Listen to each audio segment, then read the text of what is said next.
ሰይጣን ገብርኤልን አይፈራም። ሰይጣን የትኛውንም መልአክ አይፈራም። ክርስቲያኖች ተሰደው ሲመጡ ተቀበልናቸው ይለናል አህመዲን ጀበል። ኡስታዝ አህመዲን ጀበል የጻፈው ርዕስ ክርስቲያኖች ተሰደው ሲመጡ ተቀበልናቸው። በጣም ድንቅ ርዕስ ነው የመረጠው። ሙስሊም ኢትዮጵያ ውስጥ መኖር አትችልም እየተባልክ ነው። ይሄንን ቪዲዮ በደንብ አድርገህ ስማ። እዚህ ውስጥ እየኖሩ አረብ ነን የሚሉ ሰዎች እኮ አረብ ከሆነስ ምን አባቱ ይሰራል? ፓትርያርኩ መግለጫ ወጡ። ተጠያቂዎች ለፍትህ እንዲቀርቡም ጠይቀዋል። አንቺም የዚህ አካል የበቀል እርምጃውን ወሳጅ ነው የሚባለውን አካል ጋር እጅሽ እንዳለ በሰጠሽው ቃል አምነሻል። ፖሊስ አስቴር በዳኔና የአህመዲን ጀበል ህብረት። ሰላም እንዴት ናችሁ? አዳዲስና ወቅታዊ መረጃዎችን ይዤላችሁ መጣሁ። በአርሲ የሚገኙ ኦርቶዶክሳውያን ከአሁን በኋላ ፍትህን አንጠይቅም፣ እኛም እንሰዋለን እንደ ወንድማችን እንደ እህቶቻችን ሲሉ ሌሎችንም ሀሳቦችን በተቃውሞ ሰልፍ ወጥተው ተናግረዋል። ምንድነው የተፈጠረው የሚለውን በዚህ ቪዲዮ በሰፊው የምንመለከት ይሆናል። አህመዲን ጀበል ክርስቲያኖችን እኛነን የተቀበልናቸው እኛነንም ተቀብለን ያስተናገድናቸውና እምነቱን እንዲያስፋፉ ያደረግናቸው መጤናቸውም ሲል ጽፏል። አቡነ ማትያስም ዝምታቸውን ሰብረዋል። ጠንከር ያለ መግለጫም አውጥተዋል። ጠበቃና የህግ አማካሪው በአስቴር በዳኔ ላይ ያስተላለፈው መልእክት አለ፣ ለህግም እንድትቀርብ ሲል ጠይቋል። እነዚህንና ሌሎችንም በዚህ ቪዲዮ በሰፊ የምንመለከት ይሆናል። ለዚህ ቤት አዲስ ከሆናችሁ ቤቱን ሰብስክራይብ፣ ቪዲዮን ደግሞ ላይክና ሼር ማድረጋችሁን እንዳትረሱ። ዛሬ ለኛ ለኦርቶዶክሳውያን ታላቅ ቀን ነው። የታላቁና የገናናው የቅዱስ ገብርኤል ዓመታዊ ክብረ በዓል ነው። እንኳን አደረሳችሁ፣ እንኳን አደረሰን። ከዚህኛው ቪዲዮ እንጀምር። ቅዱስ ገብርኤል በምትሄዱበት ሁሉ ከጎናችሁ እንደሆነ የሚሰማችሁ ኮመንቱን በገብርኤል ስም እናጨናንቀው። መልአኩ ቅዱስ ገብርኤል ከልጅነት እስከ እውቀት ያልተለየን ሰዎች ወድቀዋል አበቃላቸው ሲሉን ከጎናችን ሆኖ ያጽናናን፣ መደገፊያ አጥተን ሁሉ ነገር የጨለመ ሲመስለን ብርሃን የሆነልን፣ በመንገዳችን የገጠሙንን ጋሬጣዎች እየነቃቀለ ያሻገረን መልአክ የእግዚአብሔር አገልጋይ ክብር ለሱ ይሁን። እንኳን ለሊቀ መልአኩ ቅዱስ ገብርኤል ዓመታዊ የንግስ በዓል አደረሰን። ይህንን ቪዲዮ ሁላችሁም ኮፒ ሊንክ እያደረጋችሁ ሼር እየተደራረጋችሁ እንኳን አደረሳችሁ ተባባሉበት። የነገው ቅዱስ ገብርኤል ልክ እንደዚች እናት ታሪካችሁን ይቀየረላችሁ። ይቺ እናት የሆነችውን ልንገራችሁ። ይቺ እናት በጣም ትቸገርና ልጆቿን የምታበላው አታ ሰው ማሳ ገብታ እንደምትመለከቱት 2 ራስ በቆሎ ትሰርቃለች። ከዛ በኋላ ትያዝና ፖሊስ ጣቢያም ትገባና ለምን ሰረቅሽ ስትባል በጣም ተቸግሬ ነው ትላለች። ከዛም በኋላ ስለሰረቀችም ስፖርት ሲያሰሯት ነበረ። ከዛ በኋላም ቪዲዮ ሶሻል ሚዲያ ላይ ከተለቀቀ በኋላ በርካታ ሰዎች ይችን እናት መርዳት አለብን ብሎ ብዙዎች ተቀባበሉ። ከዛ በኋላም ለዚች እናት እርዳታ መሰብሰብ ተጀመረ። ታዲያም 2 ቀን ባልሞላ ጊዜ ውስጥ ለዚች እናት 1,650,000 ብር ተሰብስቦላታል። እናም የነገው ቅዱስ ገብርኤል በችግር ውስጥ ያላችሁ የተጨነቃችሁ ልክ እንደዚች እናት ታሪካችሁን ይቀየረላችሁ። አሜን በሉ። እስቲ በቅዱስ ገብርኤል ስም ለመርቃችሁ። የራማው ልዑል ቅዱስ ገብርኤል ሕይወታችሁን ይባርካቸው ይባርከን። ቅዱስ ገብርኤል ደስተኛ የሆነ ገብርኤል ደስታን ይዞ ነው ሁልጊዜ ወደ ሰው ልጆች የሚመጣ። በእኛም ልቦና ውስጥ ደስታን ያንግስልን። ሕይወታችን ከእግዚአብሔር ጋር እንዲኖር ሁል ጊዜ እሱ ያግዘን። ቅዱስ ገብርኤል የቁልቢው ገብርኤል፣ የሽፈጁ ገብርኤል፣ ቅዱስ ገብርኤል በእውነት አናንያን፣ አዛርያን፣ ሚሳኤልን፣ ቅዱስ ቂርቆስና ቅዱስ ኢየሉጣን ከሳት እንዳዳነ ይህ ዓለም አኗኗሩ ከሳት ያላነሰ ነውና እሱ በእውነት ያቀዝቅዝልን ሁሉ ነገር በሕይወታችን ላይ የሚነደውን እሳት ሁላ። ቅዱስ ገብርኤል እንኳን አደረሰን፣ እንኳን አደረሳችሁ። ሕይወታችሁን፣ ቤተሰባችሁን፣ ስራችሁን ሁሉ መንፈሳዊ ሕይወታችሁንም ያግልላችሁ። መንፈሳዊ ሕይወታችሁን ከእግዚአብሔር ጋር ያቆራኝላችሁ። አግዘን በሉ ቅዱስ ገብርኤልን። በስጋችን ሲጎል ብቻ አይደለም ቅዱስ ገብርኤልን መጥራት ያለበት፣ በመንፈስም ሲጎልብን ከእግዚአብሔር ጋር መኖር ሲያቅተን ቅዱስ ገብርኤልን ጥሩት። ከእግዚአብሔር ጋር እንድንኖር ፍቀድልን በሉት። ቅዱስ ገብርኤል ሁል ጊዜ ከእግዚአብሔር ጋር የሚኖሩ ሰዎችን ደስ ብሏቸው እንዲኖሩ ያረጋል። እግዚአብሔር ከቅድስት ቤተክርስቲያናችን እንዳንርቅ፣ ከጾም ከጸሎት ከማንኛውም መንፈሳዊ ነገር እንዳንርቅ ቅዱስ ገብርኤል ያግዘን። አምሌ ገብርኤል እንኳን አደረሰን አደረሳችሁ። በኮሜንት ላይ እንኳን አደረሰን እንኳን አደረሳችሁ እያላችሁ ቅዱስ ገብርኤል ሕይወታችንን ይባርክልን፣ ቅዱስ ገብርኤል ይጠብቀን እያላችሁ በኮሜንት ጻፉ። መልከራሲ ያደረገልኝን የዛሬ ወር አንዷን የመሰከርኩት ምስክርነት ሰጥቻለሁ። የዛሬ ወር አሁን ለወሩ አድርሶኛል፣ ብዙ ነገር አድርጎልኛል። እናንተ በኮሜንት ያደረገላችሁን አጠር እያረጋችሁ ምስክርነት ነውና ጻፉ። ሁላችሁም እንኳን አድረሰን ቅዱስ ገብርኤል ይጠብቀን እያላችሁ ኮሜንት ላይ ጻፉ። መቼም ቅዱስ ገብርኤል ያልደረሰለት ሰው የለም። ቅዱስ ገብርኤል በድብቅ ነግረ ነው በግልጽ ያልካሰው ሰው የለም እና የደስተኛ መልአክ ነው የሚባለው አይደለ? ሁሉንም ሰው የሚያስደስት የምስራችን ይዞ የሚመጣ መልአክ ነው። በታሪኮቻችንም ስንሰማ ብዙሃኑን ያስደሰተው አትወልዱም የተባሉትንም እንዲወልዱ ምስራችን ይዞ የመጣ አባታችን ነው። እናም ዛሬ ገብርኤል ቤተክርስቲያን ላይ የሚገራርሙ ተአምራቶችን ሰማሁ። ልጅ የሌላቸው በጣም ብዙሃኑ በቃ ልጅ አገኘሁ ለገብርኤል ነግሬው፣ ስራ ተበላሽቶብኝ ነበር ስራ አገኘሁ ለገብርኤል ነግሬው፣ ስራ ተባረሬ ነበር ከስራ የተጠራሁኝ ለገብርኤል ነግሬው። የሌለ ተአምር በቃ ተአምሩ ብዙ ነው እና ችግራችሁን ለቅዱስ ገብርኤል ንገሩት። አብሳሪው መልአክ የእውነት ደስታን ይዞላችሁ ወደ ቤታችሁ ይገባል። ሌላኛው ደግሞ አልገባኝም፣ እኔ ብዙ ተዟዟርኩኝ። አሁን ማሳያችሁ ቪዲዮ ማለት ነው። ተአምር ነው የተደረገላቸው። በጣም የሚደንቅ አይነት እንትን ነው እያሳዩ ያሉት። ነገሩ ምን እንደሆነ አላውቅም፣ ግን የቅዱስ ገብርኤልን ስም እየጠሩ የሆነ ነገር እንደተስተካከለላቸው ነው እያሳዩ ያሉት። እስኪ እሱን እንመልከት።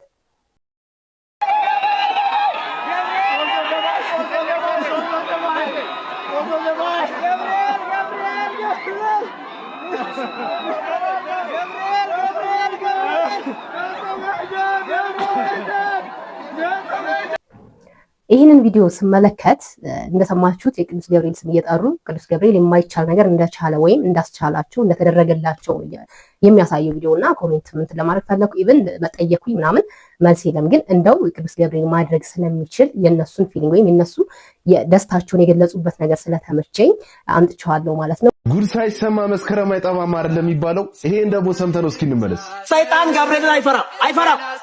ሰይጣን የትኛውንም መልአክ አይፈራም። አናንያ አዛሪያ ሚሳኤልን ከሳት ያወጣ ሕፃኑ ቂርቆስን ከናቱ ኢየሉጣ ጋር ያዳነ ይህን ካላወቅካውን ምን ነግረሃለን? ቅዱስ ገብርኤል ሰይጣን በደንብ ነው የሚፈራው። አይደለም ሰይጣን ይቅርና እናንተ መናፍቃን እንኳን ስሙን ስትሰሙ ትረበሻላችሁ፣ ትጨነቃላችሁ። እዚህ ቪዲዮ ላይ መናፍቅ ያልሆነ የኢትዮጵያ ኦርቶዶክስ ተዋሕዶ ቤተክርስቲያን አማኝ የሆነ ብቻ ኮሜንት ላይ የገባልኝ ቅዱስ ገብርኤል እያለ ይጻፍልኝ። ይህን ስም የማይጠራው መናፍቅ ብቻ ነው።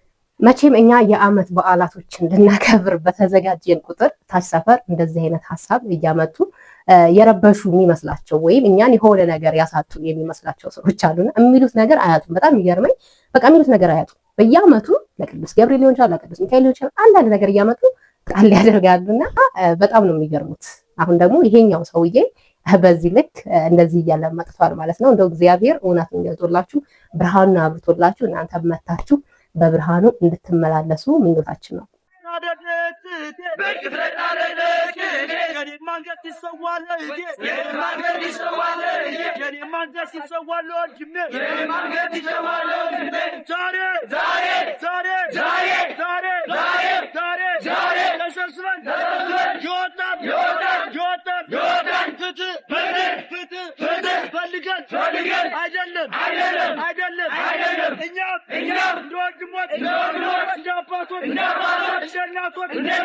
አንገታችን እንዲቀላ ለእምነታችን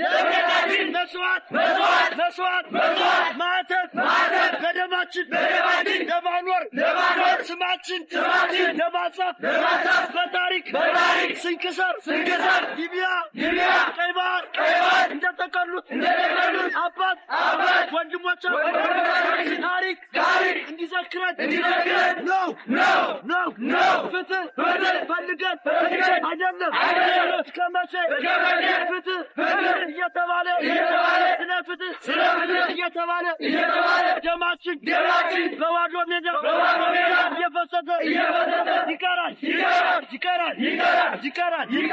እንግዲህ የአርሲ ኦርቶዶክሳውያን በዚህ መልክ የመጨረሻ ያሉትን ውሳኔያቸውን አምጥተዋል ማለት ነው።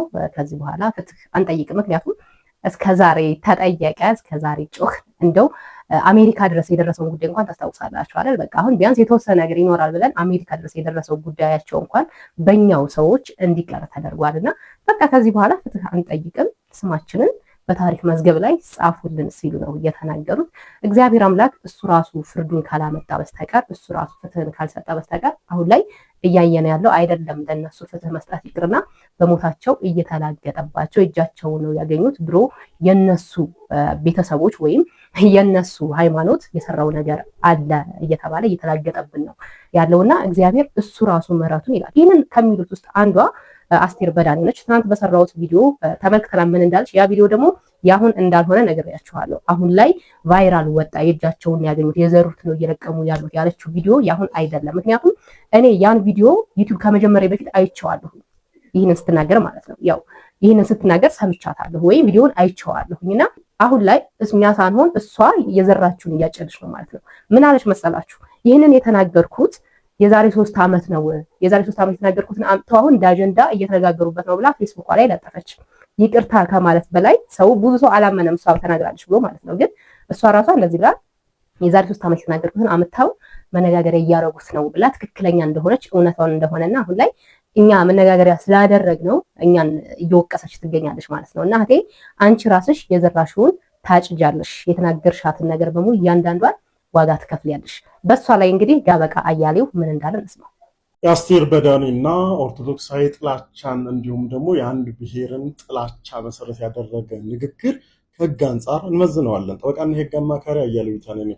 ቪዲዮውን እስከ መጨረሻ ሳታዩ እንዳትዳኙኝ አደራላለሁ። ስለዚህ አስቴር በዳኔ እንግዲህ በዚህ በአርት ውስጥ ወይም በኪነ ጥበብ ውስጥ የምናውቃት እህታችን፣ ከቅርብ ጊዜ ወዲህ ደግሞ ሃይማኖት ተኮር በሆኑ ነገሮች ላይ በተግባር እያየናት እየተገለጠች የመጣች እህታችን ነች። እቺን እህታችን የዛሬ 3 ዓመት ነው ያደረኩት ይህንን ንግግር ባትል ኖሮ ቪዲዮ ኤአይ ነው ብዬ ዝምል ነበር። ምክንያቱም በፌስቡክ ገጿ ላይ የዛሬ 3 ዓመት ባደረኩት ንግግር ወይም በሰጠሁት ኢንተርቪው ላይ እንዲህ አይነት ነገር መጣብኝ ብላ በገለጸችው መሰረት፣ ስለዚህ ይህ ቪዲዮ የእሷ መሆኑን ስላረጋገጠች ይህን ሀሳብ አስተያየት ለመስጠት መጥቻለሁ ማለት ነው። በዚህ አስተያየቷ ላይ የሚገርመው ምን ብላለች? አንድ ብሔርና አንድ ሃይማኖት የሀገር ባለቤት ነኝ ብሎ ተቀምጧል። ቶለሬት የማያደርግ ትውልድ ተነስቶ እየተበቀላቸው ነው ብላለች። ምን ማለት ነው ታችን? ስለዚህ የኦርቶዶክሳውያን ሞት ወይም የሰሜኑ ክልል ሞት፣ ጉዳት መድረስ፣ መታረዝ፣ መሰደድ የበቀል እርምጃ አካል ነው እያልሽ ነው ያለሽው። ስለዚህ ይህንን የበቀል እርምጃ የሚወስደውን አካል በጥንቃቄ ታውቂያለሽ ማለት ነው አይደለም? ስለዚህ አንቺም የዚህ አካል የበቀል እርምጃውን ወሳጅ ነው የሚባለውን አካል ጋር እጅሽ እንዳለ በሰጠሽው ቃል አምነሻል ማለት ነው። በሐሰተኛ መረጃና የጥላቻ ንግግር አዋጅ እንዲሁም ደግሞ በኮምፒውተር አዋጁ እንዳንቺ አይነት ነውረኛ የሆኑ ግለሰቦች የሚያስጠይቅ የህግ ማዕቀፍ አለን። ይሄንን ግን የሚመለከተውና ሊጠይቀት የሚገባው በአደባባይ የተነገረ ንግግር ስለሆነ ፖሊስ እጅ ወዴት ነው? አቃቤ ህግስ እንዲህ አይነት ጉዳዮችን ህዝብን ከህዝብ የሚያባላ አንዱን ሃይማኖት ከሌላው ሃይማኖት ጋር ግጭት የሚፈጥሩ አካላትን በተመለከተ ተገቢውን ምርመራ አድርገ ለፍትህ ማቅረብ ኃላፊነት አለብህ ማለት ነው። ስለዚህ አቤቱታ ሊቀርብልህ አይገባም። ተበድያለሁ የሚል አካል ሊቀርብ አይገባም። ምክንያቱም ህዝባዊ በደል፣ ህዝባዊ ቃል የተፈጸመ ስለሆነ ማለት ነው። ስለዚህ እህታችን በዚህ ንግግርሽ ተሳስቻለሁም አይደለም በይፋ ወጥተሽ ይቅርታ ልትጠይቅ የሚገባበት ነው። እውነት ለመታወቅ ብለሽ ማድረግሽ ከሆነ አብረን የምናየው ይሆናል። ስለዚህ እንዲህ አይነት ነውረኛ የሆኑ ሰዎች ወደፊት እንዳይመጡ ተመልሰውም ደግሞ ጥፋት እንዳይፈጽሙ አስተማሪ እንዲሆን ዘንድ ሁላችሁም ከታች ኮመንት ሊንክ ላይ ጥፋተኛና በደለኛ በዚህ ድርጊቷ በይፋ ይቅርታ መጠየቅ እንዳለባት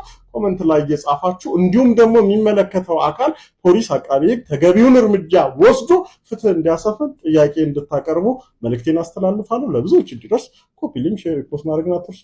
አመሰግናለሁ። የአስቴር በዳኔና የአህመዲን ጀበል ህብረት። ጤና ይስጥልኝ። ይህ መልእክት ብዙዎች ጋር መድረስ እንዲችል ሪፖስት እንድታደርጉልኝ በአክብሮት እጠይቅ። እነዚህ ሁለቱ አይስበርግ ናቸው። የእስልምናው የውሃቢዝሙ ጽንፍና የፕሮቴስታንቱ ጽንፍ መገለጫ ምልክቶች ናቸው። አስቴር በዳኔ እንዲህ ትለናለች። የሆነ ብሔርና የሆነ ሃይማኖት የሀገር ባለቤት ነኝ ብሎ ተቀምጧል ትለናለች። የሀገር ባለቤት።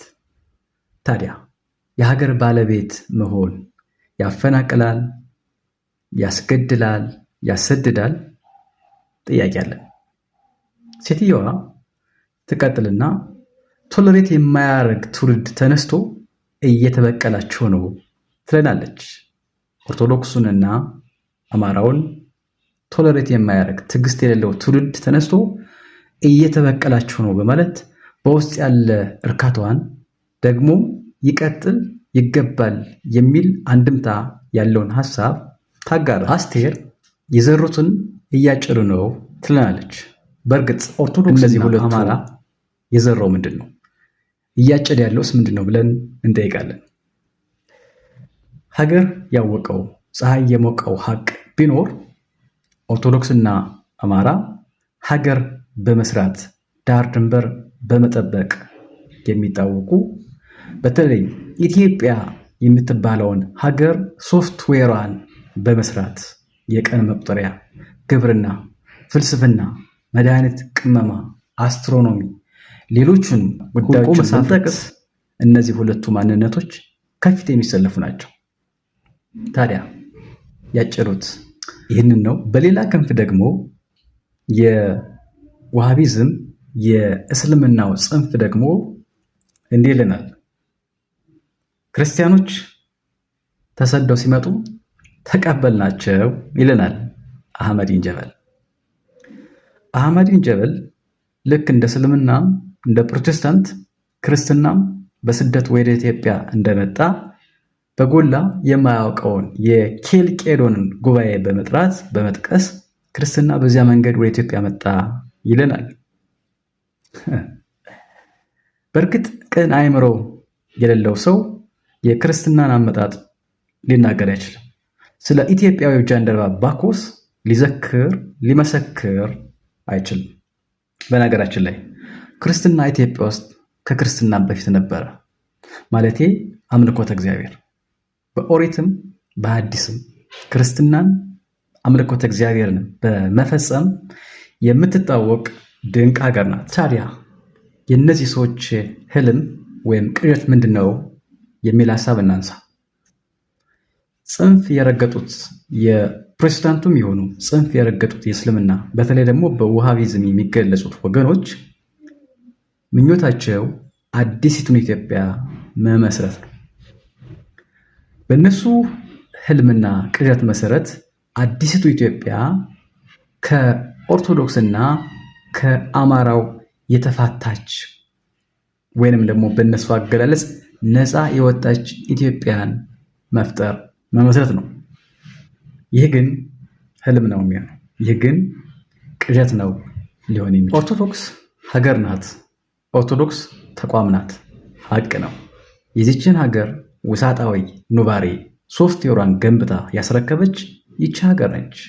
ዛሬ ስለ ነፃነት ስናወራ፣ ዛሬ ስለ ስልጣኔ ስናወራ፣ ዛሬ ስለ ዘመን መቁጠሪያ ስናወራ የኢትዮጵያ ኦርቶዶክስ ተዋሕዶ ቤተክርስቲያን የዚህ ነገር ሁሉ ባለቤት መሆኗን የሚካድ አስቴር በዳኔና አህመዲን ጀበል የሆነ ብሔርና የሆነ ሃይማኖት የሀገር ባለቤት ነኝ ብሎ ተቀምጧል ይላሉ።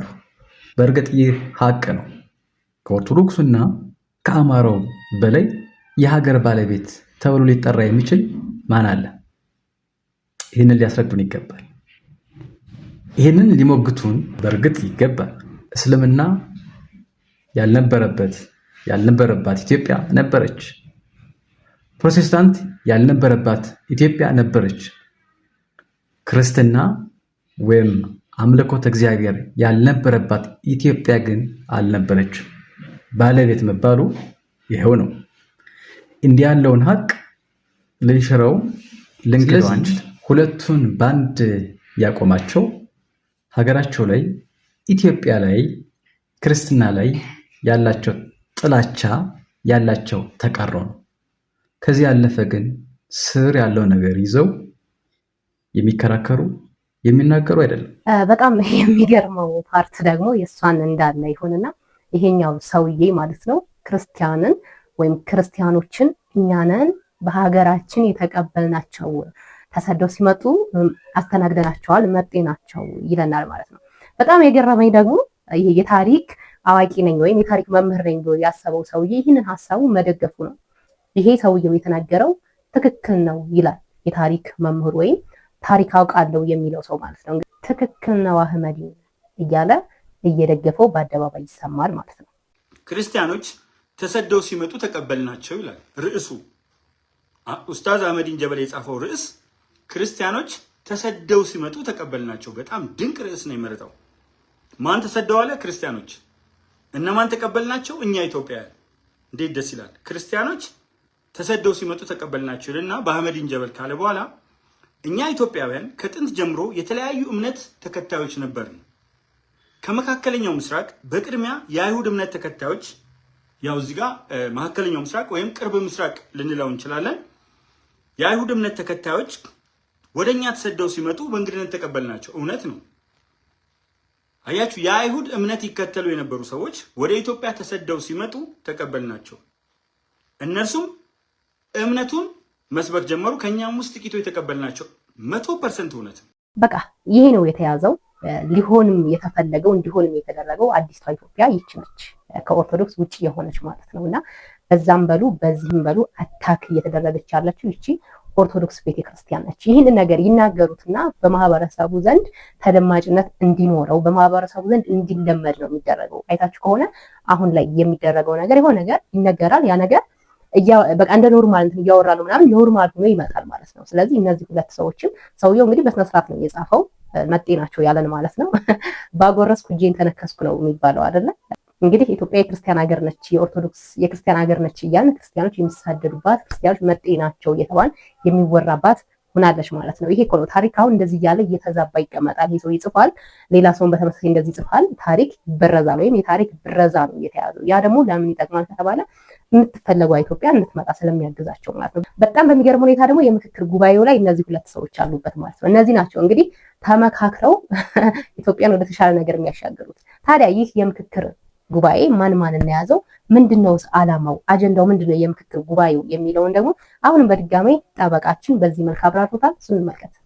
ሀገራዊ ምክክር ኮሚሽኑ እያደረገ ያለው ሀገራዊ ምክክር አዲስ ሀገር ለመገንባት ሳይሆን የቀደመችውን ሀገራችንን ሐሰተኛ ትርክትን ማነጽና የጋራ ተግባቦት ያላትን ሀገር ዳግም ማነጽ ነው። ጠበቃና የህግ አማካሪ አያሌው ቢታኔ ነኝ። የኢትዮጵያ ዜና አገልግሎት በአንድ በሰራው ዘገባ ላይ አዲስ ኢትዮጵያን መገንባት የሚል ሀሳብ ያለው ይዘት ያለው ነገር ኢትዮጵያን ለመገንባት በጋራ እየመከርን ነው የሚል ጽሑፍ ያለው መረጃ አጋርቶ ተመለከቱ። እውነት ሀገራዊ ምክክር ኮሚሽን ዓላማው አዲስ ሀገር መገንባት ነው ወይ?